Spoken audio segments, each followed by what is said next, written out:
Good morning all of you. आप सभी का एम के शाह क्लासेस में स्वागत है। आज ये लेक्चर नंबर 19 है जो कि लूसेंट ऑब्जेक्टिव पर आधारित है और इंडियन पॉलिटी जो आपका टॉपिक चल रहा है इंडियन पॉलिटी के अंतर्गत हम लोग अध्ययन करेंगे प्रमुख पदाधिकारी। और प्रमुख पदाधिकारियों में हम लोग देखेंगे आज कि उप प्रधानमंत्री, विपक्ष के नेता और लोकसभा अध्यक्ष। उप प्रधानमंत्री, विपक्ष के नेता, लोकसभा अध्यक्ष से संबंधित जो भी क्वेश्चन बन रहे हैं, जो भी प्रावधान है, जो भी अनुच्छेद हैं, उनके बारे में चर्चा करेंगे। इसमें ज़्यादा क्वेश्चन नहीं, उप प्रधानमंत्री से रिलेटेड लगभग में 10 क्वेश्चन हैं जो कि PYQ पिछले वर्षों में पूछे गए हैं। विपक्ष के नेता से संबंधित लगभग में 6-7 क्वेश्चन हैं। और अगर ज़्यादा क्वेश्चन की बात करें तो लोकसभा अध्यक्ष से हैं, और लोकसभा अध्यक्ष जो है से लगभग में 50 ये से प्लस ही क्वेश्चन हैं। तो इन सब मिला करके लगभग में 70-72 क्वेश्चन हैं। और ये जो क्वेश्चन है बहुत इंपॉर्टेंट है दोस्तों। तो हम लोग अगर देख लेते हैं ये 3, तो इससे जो रिलेटेड क्वेश्चन आपके बनते हैं एग्जाम में, वो आप गलत नहीं कर पाएंगे। साथ ही साथ जिन लोगों ने NCERT वन लाइनर नहीं देखा इंडियन पॉलिटी, वो प्लेलिस्ट बनी हुई है, चैनल पर जाकर प्लेलिस्ट से वीडियो आप देख सकते हैं। और line by line, chapter by chapter, कुछ भी जो है NCERT का छोड़ा नहीं गया है, जो कि महेश बर्नवाल की एक सीरीज चल रही है। और वो उधर तो वन लाइनर चल रहा है, और उसके साथ साथ एक वीडियो जो आपको शो मॉर्निंग में आती है, ये लूसेंट जीके की जो है ऑब्जेक्टिव, उसी से रिलेटेड दी जा रही है, ताकि आप वन लाइनर पढ़ें और ऑब्जेक्टिव हल करें और आपका कॉन्फिडेंस अच्छा हो, तो जिससे आप एग्जाम में अच्छे क्वेश्चन कर पाएँ। तो वीडियो को देर न करते हुए वीडियो को शुरू करते हैं। और दोस्तों, चैनल पे पहली बार हैं तो चैनल को लाइक, शेयर और सब्सक्राइब जरूर करें। इसमें देखिए, पहला क्वेश्चन कह रहा है कि भारतीय संविधान में निम्नलिखित में से किस पद का उल्लेख नहीं है। तो हमारे भारत के संविधान में उप प्रधानमंत्री के संबंध में, यानी उप प्रधानमंत्री का जो पद है, उससे संबंधित कोई भी उल्लेख संविधान में नहीं है। ये पूछा गया है RRB 2005 में। नेक्स्ट क्वेश्चन कह रहा है कि उप प्रधानमंत्री पद की जो व्यवस्था है वो कहाँ की गई है। तो इसमें जो है, इसका सेकंड नंबर का जो राइट ऑप्शन है वो सी है, कि राजनीतिक व्यवस्था को कमजोर करती है। यानी जो उप प्रधानमंत्री पद की जो व्यवस्था है वो राजनीतिक व्यवस्था को कमजोर करती है, और इसका राइट ऑप्शन दूसरे का सी होगा। 3 नंबर क्वेश्चन कह रहा है कि भारतीय परिस्थितियों में उप प्रधानमंत्री प्रधानमंत्री का होता है, क्या होता है। तो चारों ऑप्शन में दोस्तों आपको राइट ऑप्शन चूज करना, और राइट ऑप्शन ये है प्रतियोगी होता है, अर्थात राइट ऑप्शन बी होगा, प्रतियोगी।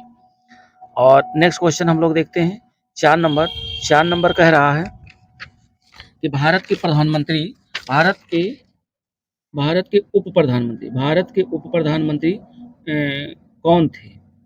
भारत के प्रथम उप प्रधानमंत्री कौन थे, ये आपको बताना है। 4 ऑप्शन दिए हुए हैं, चारों में दोस्तों जो राइट ऑप्शन है आपका, वो आपका होगा डी विकल्प, सरदार वल्लभ भाई पटेल। सरदार वल्लभ भाई पटेल को जो है प्रथम उप प्रधानमंत्री बनाया गया था। ये SSC 2015 में क्वेश्चन पूछा गया है। नेक्स्ट 5 नंबर कह रहा है कि किस प्रधानमंत्री के कार्यकाल के दौरान 2-2 उप प्रधानमंत्री, यानी कौन से ऐसे प्रधानमंत्री थे जिनके समय में 2-2 उप प्रधानमंत्री एक साथ नियुक्त हुए थे। और वो प्रधानमंत्री दोस्तों थे मोरारजी देसाई। यानी 5 नंबर का जो राइट ऑप्शन है वह सी विकल्प होगा। 6 नंबर कह रहा है कि 1967 से 1969 के दौरान भारत के जो उप प्रधानमंत्री रहे वो कौन रहे। तो ये आपको बताना है, और इसका जो राइट ऑप्शन है 6 का, वो दोस्तों सी विकल्प में चौधरी चरण सिंह और बाबू जगजीवन राम। चौधरी चरण सिंह, बाबू जगजीवन राम के समय में जो है 1969 के दौरान भारत के जो उप प्रधानमंत्री थे वो थे चौधरी चरण सिंह और बाबू जगजीवन राम। 7 नंबर क्वेश्चन कह रहा है दोस्तों कि संवैधानिक दृष्टि से यदि देखा जाए तो उप प्रधानमंत्री निम्न में से किसके समकक्ष होता है। समकक्ष पूछ रहा है, तो चारों में जो आपका राइट ऑप्शन है वो दोस्तों डी विकल्प है, कैबिनेट मंत्री के समान जो है उप प्रधानमंत्री का पद होता है। और 8 नंबर कह रहा कि अब तक कितने व्यक्ति भारत के उप प्रधानमंत्री पद पर नियुक्त हुए हैं, यानी ये आपको बताना है। और 8 नंबर का जो राइट ऑप्शन है वह दोस्तों सी विकल्प है, 7। अब तक के भारत में 7 व्यक्तियों को उप प्रधानमंत्री पद पर नियुक्त किया गया है। 9 नंबर क्वेश्चन कह रहा है कि उप प्रधानमंत्री के पद के बारे में निम्न में से कौन सा कथन पूर्ण सत्य कह रहा है। और इसमें 4 ऑप्शन दिए हुए हैं, चारों में दोस्तों जो राइट ऑप्शन है वो आपका सी विकल्प है। सी विकल्प सही है कि संविधान में उप प्रधानमंत्री के पद का प्रावधान नहीं है और ना ही संवैधानिक मान्यता है। तो इसका 9 नंबर का राइट ऑप्शन सी होगा। और 10 नंबर क्वेश्चन कह रहा है कि निम्नलिखित में से कौन भारत के उप प्रधानमंत्री नहीं रहे हैं। यानी 4 में ऐसे एक हैं जो कि भारत के उप प्रधानमंत्री पद पर आसीन नहीं हुए हैं, उनको आपको बताना है। और वो दोस्तों हैं बी डी जत्ती। बी.डी. जत्ती जो है ये भारत के उप प्रधानमंत्री पद पर नहीं रहे। बाकी सरदार पटेल रह चुके हैं, चौधरी चरण सिंह रह चुके हैं और एल.के. अडानी रह चुके हैं। और ये दिल्ली पुलिस एसआई 2009 में क्वेश्चन पूछा गया है। अब हम लोग देखते हैं जो क्वेश्चन है इससे विपक्ष के नेता से संबंधित, तो उसको देखते हैं। इसमें कह रहा है पहला प्रश्न कि लोकसभा में विरोधी दल, जो विरोधी दल होता है विपक्ष का नेता, विरोधी दल के नेता के रूप में मान्यता देने के लिए उसके दल के सदस्यों की संख्या कुल सदस्यों की संख्या के कम से कम कितने प्रतिशत होनी चाहिए, तब वो विपक्ष का नेता बन सकता है। तो इसमें आपको बताना है। और इसके दोस्तों जो 4 ऑप्शन दिए हुए हैं वह 4 ऑप्शन आपको आपके सम्मुख हैं, ए बी सी डी। और ए बी सी डी में जो आपका राइट ऑप्शन है वह दोस्तों बी विकल्प है 10%, यानी 10% से कम नहीं होना चाहिए। क्वेश्चन आपका कह रहा है कि लोकसभा में विरोधी दल के नेता के रूप में मान्यता देने के लिए उसके दल के सदस्यों की संख्या कुल सदस्य संख्या का कम से कम कितने प्रतिशत होना चाहिए, तो दोस्तों 10% होना चाहिए। यानी ये जो फर्स्ट नंबर का राइट ऑप्शन है वो बी विकल्प है 10%। नेक्स्ट क्वेश्चन हम लोग 2 नंबर देखते हैं। और 2 नंबर कह रहा है कि लोकसभा में मान्यता प्राप्त विरोधी दल के नेता को निम्नलिखित में से किसके समान सुविधाएं और मान्यताएं प्रदान की गई हैं। तो 2 नंबर का जो राइट ऑप्शन है वो कैबिनेट मंत्री के समान जो है सुविधाएं दी गई हैं, मान्यताएं दी गई हैं और दर्जा उसको मिला हुआ है। 3 नंबर क्वेश्चन कह रहा है कि लोकसभा में विरोधी दल के पहले मान्यता प्राप्त नेता कौन थे, ये आपको बताना है। और 3 नंबर का जो राइट ऑप्शन है वह सी विकल्प है राम सुभग सिंह। राम सुभग सिंह लोकसभा के विरोधी दल के पहले मान्यता प्राप्त नेता थे। ये IAS 1989 में क्वेश्चन पूछा गया है। और अगला क्वेश्चन इसमें थोड़ा मिसप्रिंट हो गया। इसमें कह रहा है कि लोकसभा में मान्यता प्राप्त विरोधी दल के नेता को निम्नलिखित में से किसके समान सुविधाएं, ये तो हो गया कैबिनेट। और लोकसभा का विरोधी दल के पहले मान्यता प्राप्त नेता कौन थे, तो ये थे, तीसरे का राइट ऑप्शन है राम सुभग सिंह। 3 नंबर के बाद में हम लोग 4 नंबर क्वेश्चन देखते हैं। 4 नंबर कह रहा है कि राज्यसभा में विपक्ष का प्रथम नेता कौन था। राज्यसभा की बात कर रहा है और प्रथम विपक्ष नेता कौन थे ये आपको बताना है। और 4 नंबर में दोस्तों जो राइट ऑप्शन है वह सी विकल्प है कमलापति त्रिपाठी। कमलापति त्रिपाठी राज्यसभा के विपक्ष के पहले नेता थे। 5 नंबर कह रहा है कि किस व्यक्ति को सर्वप्रथम 1977 में विपक्षी दल के नेता के रूप में मान्यता मिली तथा कैबिनेट मंत्री के समान वेतन आदि दिया गया। तो 5 नंबर का जो राइट ऑप्शन है वह दोस्तों डी विकल्प है वाई चौहान। वाई चौहान को जो है ये कैबिनेट मंत्री के समान इन्हें विपक्ष के पहले नेता थे जो कि 1977 में चुने गए थे। अगला कह रहा है निम्नलिखित में से कौन लोकसभा में विरोधी दल के नेता के पद पर कभी नहीं रहे, यानी कभी नहीं रहे पूछ रहा है। और 6 नंबर का जो राइट ऑप्शन है वह दोस्तों डी विकल्प है मनमोहन सिंह। मनमोहन सिंह कभी भी लोकसभा में विरोधी दल यानी विपक्ष के नेता पद पर कभी भी आसीन नहीं रहे। तो ये दोस्तों 6 क्वेश्चन आपके जो है थे विपक्ष के नेता से संबंधित। और हम लोगों ने देखा उप प्रधानमंत्री से संबंधित 10 क्वेश्चन। अब हम लोग देखते हैं लोकसभा अध्यक्ष। लोकसभा जो अध्यक्ष हैं, लोकसभा अध्यक्ष से संबंधित क्वेश्चन आते हैं। और लोकसभा अध्यक्ष से संबंधित आपके लगभग में 57 क्वेश्चन हैं, तो इनको हम लोग देख लेते हैं। इम्पोर्टेंट प्रश्न हैं और क्वेश्चन यहाँ से बनते हैं। तो पहला प्रश्न कह रहा है ये कि लोकसभा अध्यक्ष का चुनाव कौन करता है। वेरी वेरी इंपॉर्टेंट पॉइंट है, वेरी वेरी इंपॉर्टेंट क्वेश्चन है दोस्तों। और इसमें जो लोकसभा अध्यक्ष का चुनाव होता है वो लोकसभा के सदस्यों द्वारा किया जाता है, जो सदस्य निर्वाचित होकर के पार्लियामेंट में जाते हैं। अगला क्वेश्चन कह रहा है कि लोकसभा के स्पीकर का निर्वाचन कौन करता है। जो स्पीकर होता है उसका निर्वाचन कौन करता है, तो 2 नंबर का जो राइट ऑप्शन है दोस्तों वह बी विकल्प है लोकसभा के सभी सदस्यों द्वारा लोकसभा के स्पीकर का निर्वाचन किया जाता है, यानी 2 नंबर का राइट ऑप्शन बी है। 3 नंबर क्वेश्चन कह रहा है कि लोकसभा का जो अस्थायी अध्यक्ष है, अस्थायी अध्यक्ष किसके द्वारा नियुक्त किया जाता है। 3 नंबर का 4 ऑप्शन दिए हुए हैं और चारों में दोस्तों आपको राइट ऑप्शन चुनना है और राइट ऑप्शन है आपका डी, राष्ट्रपति। राष्ट्रपति के द्वारा अस्थायी अध्यक्ष, जिसे प्रोटेम स्पीकर कहते हैं, प्रोटेम स्पीकर, इसका चुनाव जो है राष्ट्रपति के द्वारा किया जाता है। तो लोकसभा का जो अस्थायी अध्यक्ष होता है वह राष्ट्रपति के द्वारा नियुक्त किया जाता है और इसको कहते हैं प्रोटेम स्पीकर। प्रोटेम स्पीकर का दोस्तों कार्य क्या होता है, ये जो सदस्य होते हैं, लोकसभा के जो सदस्य होते हैं, उनको शपथ ग्रहण कराने का कार्य प्रोटेम स्पीकर करता है और ये बीपीएससी 1999 में क्वेश्चन पूछा गया है। नेक्स्ट क्वेश्चन ये कह रहा है कि लोकसभा अध्यक्ष निम्न में से किस रूप में शपथ लेता है। तो 4 विकल्प दिए हुए हैं और चारों में दोस्तों जो राइट ऑप्शन है वो आपका बी विकल्प है, लोकसभा के आम सदस्य के रूप में। जैसे लोकसभा के आम सदस्य शपथ ग्रहण करते हैं वैसे ही लोकसभा अध्यक्ष शपथ ग्रहण करता है। 5 नंबर क्वेश्चन कह रहा है कि लोकसभा अध्यक्ष को पद की शपथ ग्रहण कौन कराता है, ये आपको बताना है। तो चारों में जो आपका राइट ऑप्शन है वह दोस्तों डी विकल्प है, शपथ ग्रहण की आवश्यकता नहीं होती है। अर्थात लोकसभा अध्यक्ष को पद की जो शपथ ग्रहण होता है तो उसको शपथ ग्रहण करने की आवश्यकता नहीं होती है। और नेक्स्ट 6 नंबर क्वेश्चन कह रहा है कि आम चुनाव के बाद अल्पकालीन जो अध्यक्ष है वह 4 ऑप्शन दिए हुए हैं और चारों में आपको राइट ऑप्शन चुनना है और 6 का दोस्तों जो राइट ऑप्शन है वह डी विकल्प है, लोकसभा का ज्येष्ठतम सदस्य, यानी जो आम चुनाव के बाद जो अल्पकालीन अध्यक्ष होता है, यानी जो प्रोटेम स्पीकर होता है, वो होता है जो लोकसभा के मेंबर चुने जाते हैं उसमें जो श्रेष्ठतम, यानी ज्येष्ठतम का मतलब जो अधिक उम्र का सदस्य होता है उसी को बनाया जाता है। तो ये सीडीएस 2015 में क्वेश्चन पूछा गया है। 7 नंबर क्वेश्चन कह रहा है कि जो सदस्य लोकसभा अध्यक्ष का चुनाव करते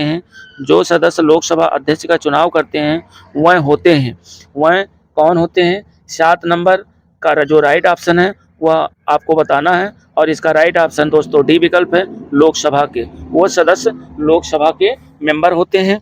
और 8 नंबर क्वेश्चन कह रहा है कि लोकसभा अध्यक्ष अपना पद कब खाली करता है। तो 4 ऑप्शन दिए हुए हैं और चारों में दोस्तों जो राइट ऑप्शन है वह आपका सी विकल्प है, अगली लोकसभा के गठन के बाद। जब अगली लोकसभा का गठन हो जाता है तब लोकसभा अध्यक्ष अपना पद त्याग करता है, यानी पद को खाली करता है। 9 नंबर क्वेश्चन कह रहा है लोकसभा अध्यक्ष अपना त्यागपत्र किसको देता है, ये आपको बताना है। और 9 नंबर का जो राइट ऑप्शन है दोस्तों वह डी विकल्प है, लोकसभा उपाध्यक्ष को। लोकसभा अध्यक्ष अपना त्यागपत्र लोकसभा उपाध्यक्ष को देता है। ये एसएससी 2002 और 2010 में क्वेश्चन पूछा गया है। 10 नंबर का है लोकसभा के अध्यक्ष को किस प्रकार पद से हटाया जा सकता है। लोकसभा अध्यक्ष को किस प्रकार पद से हटाया जा सकता है। तो 10 नंबर का जो राइट ऑप्शन है वह ए विकल्प है, लोकसभा के सदस्यों द्वारा साधारण बहुमत से संकल्प पारित करने के बाद लोकसभा के अध्यक्ष को उसके पद से हटाया जा सकता है। फिर क्वेश्चन नंबर आपका 11 कह रहा है कि लोकसभा अध्यक्ष को प्रतिमाह वेतन के रूप में कितना रुपया मिलता है, ये आपको बताना है। और 11 नंबर का जो राइट ऑप्शन है दोस्तों वो डी विकल्प है, 4 लाख रुपया लोकसभा अध्यक्ष को प्रतिमाह वेतन के रूप में मिलता है। 12 नंबर क्वेश्चन कह रहा है कि लोकसभा अध्यक्ष के संबंध में कौन सा कथन सही है, ये आपको कौन सा कथन सही बताना है। 4 ऑप्शन दिए हुए हैं और चारों में जो राइट ऑप्शन है दोस्तों वह डी विकल्प है, यदि वह त्यागपत्र देना चाहे तो उसे अपना त्यागपत्र लोकसभा उपाध्यक्ष को देना होगा। ये IAS 1993 में क्वेश्चन पूछा गया है। 13 नंबर क्वेश्चन कह रहा है कि निर्णायक मत देने का अधिकार किसको होता है। तो 4 ऑप्शन में आपको राइट ऑप्शन चूज करना है और राइट ऑप्शन दोस्तों डी है, लोकसभा अध्यक्ष। लोकसभा अध्यक्ष जो होता है वह निर्णायक मत देने का अधिकार रखता है। और 14 नंबर क्वेश्चन कह रहा है कि लोकसभा के अध्यक्ष को 4 ऑप्शन में आपको राइट ऑप्शन चूज करना है और लोकसभा अध्यक्ष को क्या होता है, इसमें केवल ट्राई करने पर मत देने का अधिकार है, यानी यदि दोनों तरफ बराबर मत हैं और जो है ट्राई हो जाता है तो वहां पर लोकसभा अध्यक्ष अपना मत दे सकता है। 14 नंबर का राइट ऑप्शन होगा बी।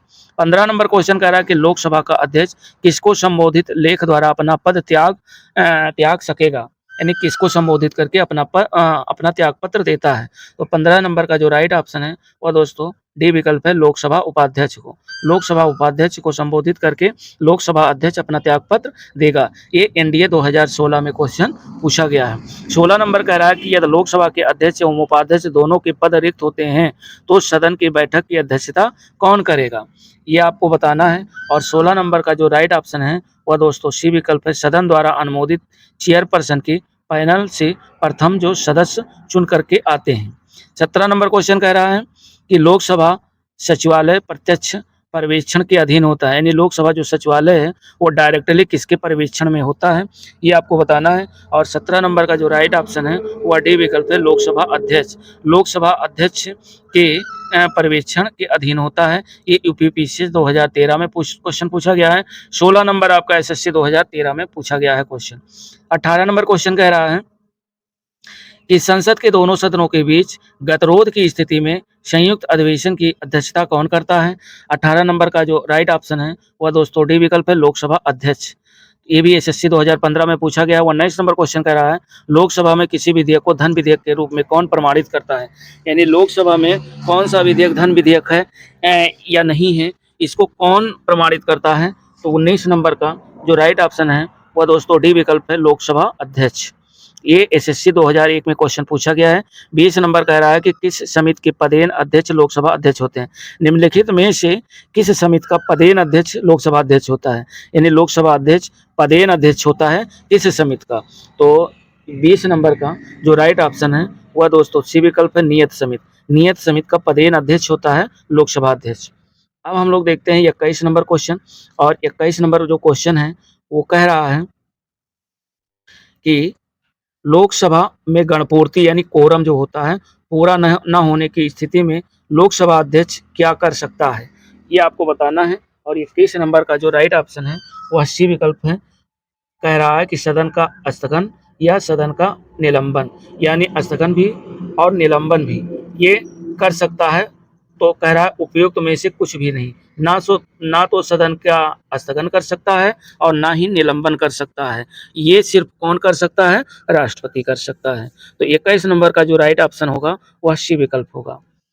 अगला है 22 नंबर का, है लोकसभा के महासचिव की नियुक्ति कौन करता है। लोकसभा में जो महासचिव होते हैं उनकी नियुक्ति कौन करता है, ये आपको बताना है। और 22 नंबर का जो राइट ऑप्शन है वह दोस्तों बी विकल्प है, लोकसभा अध्यक्ष। लोकसभा अध्यक्ष लोकसभा के महासचिव की नियुक्ति करता है। ये एसएससी 2013 में क्वेश्चन पूछा गया है। नेक्स्ट क्वेश्चन कह रहा है 23 नंबर कह रहा है कि संसद के संयुक्त अधिवेशन में किसी विधेयक पर निर्णायक मत देने का जो अधिकार है वह किसे है, ये आपको बताना है। और 23 नंबर का जो राइट ऑप्शन है वह बी विकल्प है, लोकसभा अध्यक्ष को।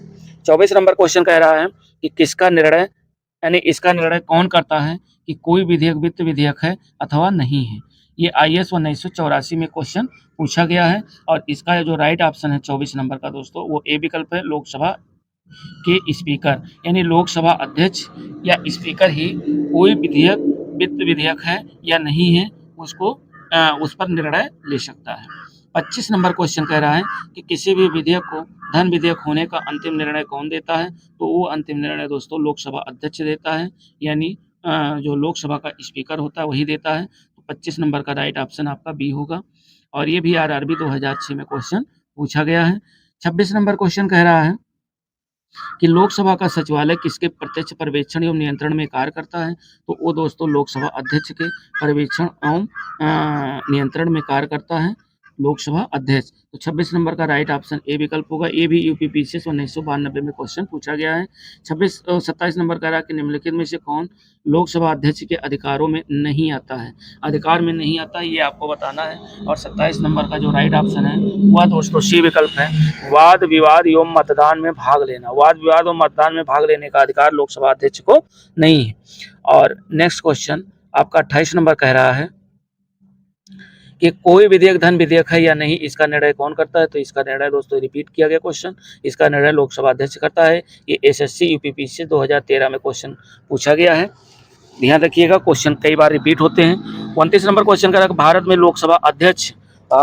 में लोकसभा का जो अध्यक्ष होता है वो क्या किया जाता है, यानी मनोनीत, चयनित, निर्वाचित या नियुक्त किया जाता है। तो 29 नंबर का जो राइट ऑप्शन है वह दोस्तों सी विकल्प है, निर्वाचित किया जाता है। यानी भारत में जो लोकसभा अध्यक्ष का पद है वह निर्वाचित किया जाता है। 30 नंबर क्वेश्चन है, कह रहा है कि लोकसभा के अध्यक्ष को कैसे हटाया जा सकता है, ये आपको बताना है। और इसका जो 30 नंबर का जो राइट ऑप्शन है वह दोस्तों बी विकल्प है। लोकसभा के सभी सदस्यों के बहुमत से पारित संकल्प के द्वारा लोकसभा अध्यक्ष को हटाया जा सकता है। तो 30 नंबर का राइट ऑप्शन बी होगा। और ये MPPCS 1994 में क्वेश्चन पूछा गया है, ध्यान रखिएगा। 31 नंबर का है, संसद के दोनों सदनों के संयुक्त अधिवेशन को कौन बुलाता है। यहाँ बुलाने की बात हो रही है, तो बुलाने का कार्य दोस्तों राष्ट्रपति करता है और अध्यक्षता लोकसभा अध्यक्ष करता है। तो ये ध्यान रखिएगा, कंफ्यूज ना हो, क्वेश्चन इंपॉर्टेंट है। तो 31 नंबर का राइट ऑप्शन बी होगा। 32 नंबर का रहा कि प्रथम लोकसभा के स्पीकर कौन थे। वेरी वेरी इंपॉर्टेंट, कई बार ये विभिन्न एग्जामों में पूछा गया है। तो इसमें जो प्रथम लोकसभा के स्पीकर थे वह GV मावलंकर थे, यानी गणेश वासुदेव मावलंकर। तो इसका जो 32 नंबर का राइट ऑप्शन है वह ए विकल्प है। ABPSC 1994 में और UPPCS में भी कई बार क्वेश्चन पूछा गया है, इसमें फिलहाल दिया नहीं है। अगला 33 नंबर क्वेश्चन कह रहा है कि स्वतंत्र भारत के प्रथम लोकसभा अध्यक्ष कौन थे। फिर ये पूछ रहे SSC 2015 में, तो ये थे GV मावलंकर, यानी राइट ऑप्शन आपका 33 का सी है। 34 नंबर कह रहा कि भारत के किस राष्ट्रपति ने पूर्व में लोकसभा अध्यक्ष का पद भी संभाला था, यानी कौन से ऐसे राष्ट्रपति हैं जो पूर्व में लोकसभा अध्यक्ष भी रह चुके हैं, के पद को भी संभाला था। तो 34 नंबर का जो राइट ऑप्शन है वह दोस्तों सी विकल्प है, नीलम संजीव रेड्डी। नीलम संजीव रेड्डी राष्ट्रपति बनने से पहले लोकसभा अध्यक्ष का पद भी संभाल रखा था। 35 नंबर क्वेश्चन कह रहा है कि प्रथम स्पीकर जिसके खिलाफ लोकसभा में अविश्वास प्रस्ताव लाया गया था वह कौन थे, ये आपको बताना है। और 35 नंबर का जो राइट ऑप्शन है वह दोस्तों बी विकल्प है, GV मावलंकर। GV मावलंकर के खिलाफ ही लोकसभा में अविश्वास प्रस्ताव लाया गया था। ये UPPCS 2000 में और UPPCS 2005 में क्वेश्चन ये रिपीट किया गया है और रिपीट किया जा सकता है क्योंकि इंपॉर्टेंट क्वेश्चन है। 36 नंबर का रहा, निम्नलिखित में से कौन लोकसभा के अध्यक्ष के पद पर 2 अवधियों के लिए निर्वाचित नहीं हुए हैं, यानी 2 अवधियों के लिए निर्वाचित नहीं हुए हैं। तो 36 नंबर का दोस्तों जो राइट ऑप्शन है वह डी विकल्प है, बलिराम भगत। ये CDS 2006 में क्वेश्चन पूछा गया है। तो 36 का राइट ऑप्शन डी विकल्प है। और 37 नंबर क्वेश्चन कह रहा है कि लोकसभा के पिता के रूप में जाने जाते हैं, यानी लोकसभा का जनक किसे कहा जाता है या लोकसभा का पिता किसे कहा जाता है, ये आपको बताना है। और 37 नंबर का राइट ऑप्शन ए विकल्प है दोस्तों, GV मावलंकर। 38 नंबर क्वेश्चन कह रहा है कि ब्रिटिश परंपराओं के अनुरूप किस लोकसभा अध्यक्ष ने सर्वप्रथम अपने दल की सदस्यता त्याग दी थी, ये आपको बताना है। और 38 नंबर का जो राइट ऑप्शन है वह बी विकल्प है, नीलम संजीव रेड्डी। 39 नंबर क्वेश्चन कह रहा है कि लोकसभा के प्रथम उपाध्यक्ष कौन थे। प्रथम अध्यक्ष तो GV मावलंकर, और लोकसभा के प्रथम उपाध्यक्ष कौन बनाए गए थे, ये आपको बताना है। और 39 का डी ऑप्शन सही है, अनंत शयनम आयंकर ये लोकसभा के प्रथम उपाध्यक्ष थे। 40 नंबर क्वेश्चन कह रहा है कि निम्नलिखित में से कौन लोकसभा के अध्यक्ष कभी नहीं रहे, ये पूछ रहा है कभी नहीं रहे। तो 40 नंबर का जो राइट ऑप्शन है वह दोस्तों ए विकल्प है, KVK सुंदरम ये लोकसभा के अध्यक्ष कभी नहीं रहे। बाकी GM ढिल्लो रहे, हुकुम सिंह भी रह चुके हैं, बलराम भगत भी रह चुके हैं लोकसभा अध्यक्ष। ये IAS 2004 में क्वेश्चन पूछा गया है। 41 नंबर कह रहा है कि निम्नलिखित लोकसभा अध्यक्षों में से किसका कार्यकाल सबसे लंबा रहा, ये आपको बताना है। और 41 नंबर का जो राइट ऑप्शन है वह दोस्तों डी विकल्प है, यानी बलराम जाखड़ जो है ये इनका कार्यकाल सबसे लंबा रहा लोकसभा अध्यक्ष के रूप में। 42 नंबर कह रहा है कि अपने पद पर रहते हुए दिवंगत होने वाले प्रथम लोकसभा अध्यक्ष कौन थे, यानी प्रथम लोकसभा अध्यक्ष जो कि अपने पद पर रहते हुए दिवंगत हो गए, ऐसे लोकसभा अध्यक्ष को आपको बताना है। और वो दोस्तों थे GMC बाल योगी, अर्थात राइट ऑप्शन आपका 42 का सी विकल्प है, GMC बाल योगी। 42 नंबर के बाद हम लोग क्वेश्चन देखते हैं 43 नंबर। और 43 नंबर कह रहा है कि यदि लोकसभा में मत विभाजन के दौरान पक्ष और विपक्ष में बराबर मत पड़े तो इस स्थिति में कैसे निर्णय किया जा सकता है।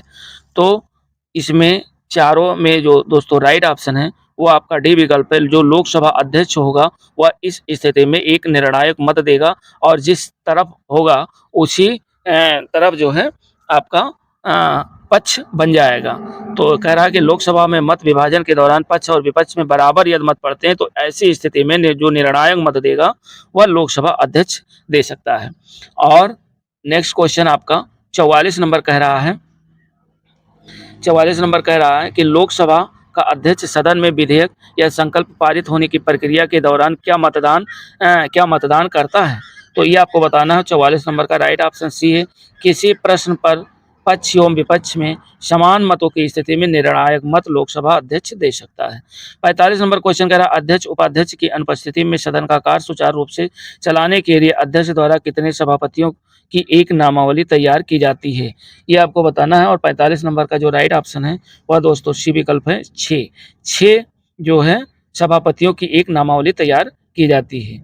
और 45 के बाद 46 नंबर क्वेश्चन कह रहा है कि भारत में लोकसभा अध्यक्ष पद की स्थिति निम्न में से किसके समान होती है। तो ये दोस्तों राइट ऑप्शन ए है। इंग्लैंड के हाउस ऑफ कॉमन्स के अध्यक्ष की तरह जो है लोकसभा अध्यक्ष का पद होता है। 47 नंबर क्वेश्चन कह रहा है कि लोकसभा में विपक्ष के किसी दल के नेता के रूप में मान्यता किसके द्वारा दी जाती है। ये आपको बताना है। और 47 नंबर का जो राइट ऑप्शन है वह आपका डी विकल्प है, लोकसभा अध्यक्ष। 48 नंबर क्वेश्चन कह रहा है कि राष्ट्रमंडल अध्यक्षों के सम्मेलन का पदेन जो महासचिव होता है वह होता है, कौन होता है। 48 नंबर में आपको राइट ऑप्शन बताना है। और राइट ऑप्शन दोस्तों 48 का डी विकल्प है, लोकसभा महासचिव। यानी लोकसभा महासचिव जो होता है वह राष्ट्रमंडल अध्यक्षों के सम्मेलन का पदेन महासचिव होता है। 49 नंबर क्वेश्चन कह रहा है कि लोकसभा अध्यक्ष अपना इस्तीफा भेज सकता है, तो किसको भेजेगा ये आपको बताना है। और 49 नंबर का राइट ऑप्शन ए है, उपाध्यक्ष को। लोकसभा अध्यक्ष अपना इस्तीफा लोकसभा उपाध्यक्ष को भेज सकता है। तो 49 नंबर का राइट ऑप्शन ये IAS 1987 में क्वेश्चन पूछा गया है। नेक्स्ट क्वेश्चन हम लोग देखते हैं 50 नंबर। और 50 नंबर कह रहा निम्नलिखित में से कौन प्रथम जनजातीय लोकसभा अध्यक्ष थे। प्रथम जनजातीय लोकसभा अध्यक्ष वेरी वेरी इंपॉर्टेंट क्वेश्चन है और ये आपको बताना है। ये यूपीपीएससी 2015 में क्वेश्चन पूछा भी गया है। तो 50 नंबर का जो राइट ऑप्शन है वह दोस्तों डी विकल्प है, P.A. संगमा जो है प्रथम जनजातीय लोकसभा अध्यक्ष बनाए गए थे। वेरी वेरी इंपॉर्टेंट क्वेश्चन है। 51 नंबर कह रहा है कि भारतीय संसद की लोक समिति के अध्यक्ष, लोक लेखा समिति के जो अध्यक्ष होते हैं वह कौन मनोनीत करता है। लोक यानी भारतीय संसद की लोक समिति का जो अध्यक्ष बनाया जाता है, लोक लेखा समिति का अध्यक्ष बनाया जाता है, उस अध्यक्ष को कौन मनोनीत करता है ये आपको बताना है। और 51 नंबर का राइट ऑप्शन ए विकल्प है दोस्तों, लोकसभा अध्यक्ष ही मनोनीत करता है लोक लेखा समिति के अध्यक्ष को। ये भी यूपीपीएससी 2014 में क्वेश्चन पूछा गया है। नेक्स्ट क्वेश्चन 52 नंबर कह रहा है कि 52 नंबर क्वेश्चन ये कह रहा है कि लोकसभा अध्यक्ष को उसके कार्यकाल की समाप्ति के पूर्व पद से हटाया जा सकता है। वेरी वेरी इंपॉर्टेंट क्वेश्चन है। और ये दोस्तों है बी विकल्प, यदि लोकसभा इस आशय का प्रस्ताव पारित कर दे तो। यानी 52 नंबर का जो राइट ऑप्शन है वो आपका बी ऑप्शन है, बी विकल्प है। और ये यूपीपीएससी 2007 में क्वेश्चन पूछा गया है। नेक्स्ट क्वेश्चन हम लोग देखते हैं यानी 53 नंबर कह रहा है कि लोकसभा में वोटिंग के दौरान पहले चरण में कौन मत नहीं डाल सकता है। ये आपको बताना है कि लोकसभा में वोटिंग चल रही है, वोटिंग के दौरान पहले चरण में कौन मत नहीं दे सकता है। तो 53 नंबर का जो राइट ऑप्शन है वह ए विकल्प है दोस्तों, लोकसभा अध्यक्ष प्रथम चरण में मतदान नहीं कर सकता है। ये एसएससी 2007 में क्वेश्चन पूछा गया। 54 नंबर, भारत में किसी विधेयक को धन विधेयक कौन प्रमाणित करता है। कि भारत में किसी भी विधेयक को, ये धन विधेयक है या नहीं है, इसको प्रमाणित कौन करता है। तो इसको प्रमाणित दोस्तों लोकसभा अध्यक्ष करता है। यानी राइट ऑप्शन 54 का सी विकल्प होगा, लोकसभा अध्यक्ष। ये भी एसएससी 2008 में क्वेश्चन पूछा गया है। अब 54 नंबर के बाद हम लोग 55 नंबर क्वेश्चन पे चलते हैं। और 55 नंबर क्वेश्चन कह रहा है कि संविधान का निम्न अनुच्छेदों में से एक आबंधित करता है कि मत बराबर होने की दशा में लोकसभा के अध्यक्ष का मत निर्णायक होगा और वह इसका प्रयोग करेगा। तो 55 नंबर का जो राइट ऑप्शन है दोस्तों वह सी विकल्प है, अनुच्छेद 100 के तहत लोकसभा अध्यक्ष का मत जो निर्णायक होगा वो किस अनुच्छेद के तहत, तो ये होगा अनुच्छेद 100 के तहत होगा। और 56 नंबर क्वेश्चन कह रहा है कि लोकसभा की अध्यक्षता कौन करता है। लोकसभा की अध्यक्षता लोकसभा अध्यक्ष करता है। राइट ऑप्शन दोस्तों ए विकल्प होगा, स्पीकर जिसे कहते हैं, स्पीकर मीन्स अध्यक्ष। तो 56 नंबर का राइट ऑप्शन ए विकल्प होगा। और ये भी एसएससी 2017 में क्वेश्चन पूछा गया है। और आपका जो 55 नंबर है ये भी देखिए 2015 में क्वेश्चन पूछा गया है। क्वेश्चन दोस्तों बहुत ही इंपॉर्टेंट है। अगला और लास्ट क्वेश्चन है 57 नंबर, कह रहा है लोकसभा अध्यक्ष। आपको 4 ऑप्शन दिए हुए हैं और चारों में राइट ऑप्शन आपको चुनना है। कह रहा है कि राष्ट्रपति द्वारा मनोनीत किया जाता है, प्रधानमंत्री द्वारा मनोनीत किया जाता है, या उपराष्ट्रपति द्वारा मनोनीत किया जाता है, या इनमें से कोई नहीं। तो 57 नंबर का जो राइट ऑप्शन है वह दोस्तों डी विकल्प है, मनोनीत नहीं किया जाता है। क्योंकि लोकसभा अध्यक्ष का जो पद होता है वह निर्वाचित होता है, इसलिए मनोनीत नहीं किया जाता है। इसमें ना ए सही है, ना बी सही है, ना सी सही है, राइट ऑप्शन आपका डी है। और ये भी आरआरबी 2008 में क्वेश्चन पूछा गया है। तो दोस्तों शाम में आपको जो वीडियो मिलती है वो एनसीईआरटी वन लाइनर आपको मिलता है, जो कि इस समय आपका चल रहा है साइंस। और साइंस में आपका भौतिक विज्ञान चल रहा है, भौतिक विज्ञान भी खत्म होने वाला है वन लाइनर। और मॉर्निंग में आपको ऑब्जेक्टिव दे रहे हैं। ऑब्जेक्टिव जिनका वन लाइनर कंप्लीट हो गया है एनसीईआरटी उसकी आ रही है। जैसे आपका वन लाइनर आपका कंप्लीट हो गया है, इंडियन पॉलिटी कंप्लीट हो गया है, तो इंडियन पॉलिटी के आ रहे हैं। इंडियन पॉलिटी जैसे कंप्लीट होगा तो Indian geography one liner complete हो गया है। और वर्ल्ड ज्योग्राफी वन लाइनर आपका एनसीईआरटी कंप्लीट हो गया है, पर्यावरण पारिस्थितिकी कंप्लीट हो गया है। इसकी प्लेलिस्ट बनी हुई है, chapter by chapter, lecture by lecture दिया हुआ है। चाहें तो आप वहाँ चैनल पे जाकर प्लेलिस्ट से वीडियो देख सकते हैं। और दूसरी चीज़ ये कि ये जैसे आपका ऑब्जेक्टिव इसका ख़त्म होगा तो उसके बाद दूसरे टॉपिक पे ऑब्जेक्टिव शुरू होंगे। ज्यों-ज्यों आपका एनसीईआरटी कंप्लीट होता जाएगा त्यों-त्यों आपको इधर ऑब्जेक्टिव मिलते जाएंगे। उधर आप वन लाइनर करिए, इधर आप ऑब्जेक्टिव करिए। इससे क्या होगा दोस्तों, आपका ये कंप्लीट हो जाएगा कि आपका जो कॉन्फिडेंस है वो बढ़ जाएगा वन लाइनर पढ़ करके आप जब ऑब्जेक्टिव करेंगे। तो मिलते हैं दोस्तों नेक्स्ट वीडियो के साथ। और तब तक के लिए जय हिंद, नमस्कार। और चैनल को लाइक शेयर सब्सक्राइब जरूर करें। कहते हैं कि शिक्षा एक ऐसी शेरनी का दूध है जो पिएगा वही दहाड़ेगा दोस्तों। तो इसलिए मेहनत करिए और मेहनत का फल आप लोगों को जरूर मिलेगा। धन्यवाद।